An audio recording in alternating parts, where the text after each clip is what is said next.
All right, Derek, here's another one in 582. Airboat specific big blocks. Your strip on the foundation with the brass gas head. Custom grind hydraulic roller. Got the Airboat valve covers on it. Edelbrock manifold. Got a custom made oil pan. Stefs. Going to make a run. See what she does. Stay tuned.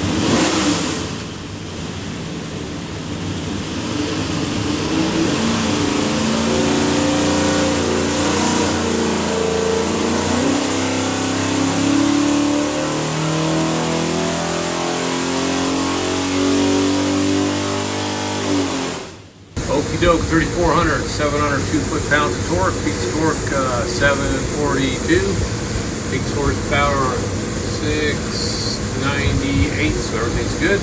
What we'll do now is pull the pipes back, make sure it's good and clean for you. Show you a couple of things here. See your engine, find this thing looks like a credit card, USB card. It is full of technical information. On the engine will be this tag. It will have your engine number, some other specs there. If you need something from us, the engine number is the easiest way to look you up. Flip it over. It's got a QR code there. It'll take you some more tech stuff. So have a great day.